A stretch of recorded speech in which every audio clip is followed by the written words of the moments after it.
Champions trophy में जीत का जश्न, हैदराबाद में क्रिकेट के फैंस पर लाठीचार्ज। दुबई में न्यूजीलैंड के खिलाफ आईसीसी चैंपियंस ट्रॉफी के फाइनल में हिंदुस्तान इंडिया की जीत के बाद हैदराबाद के दिलसुखनगर इलाके में क्रिकेट के पुरजोश शायकीन फैंस बड़ी तादाद में सड़कों पर निकल आए, नारेबाजी की और पटाखे जलाई। शायकीन के अचानक बड़ी तादाद में आमद के बायस ट्रैफिक में शदीद रुकावट पैदा हो गई, जिस पर मुकामी पुलिस ने मदाखलत की।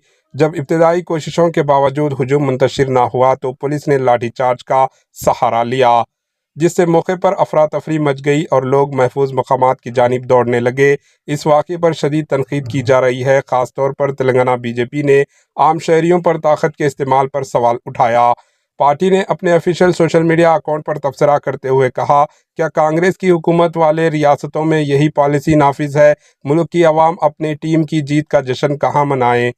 पुलिस हुकाम ने अपने इक़दामात का दफा करते हुए कहा कि मेट्रो और बस स्टेशनों के करीब हुजूम जमा होने से मुसाफिरों को परेशानी हो रही थी, जिसके बायस नज़्म व ज़ाब्ते बहाल करने के लिए कार्रवाई करना ज़रूरी हो गया। दिलसुखनगर में लाठीचार्ज का वाक़या सोशल मीडिया पर बहस का मौजू बन गया है, जहां लोग पुलिस के इस इक़दाम पर शदीद नापसंदगी का इजहार कर रहे हैं। Bureau report, AHN news.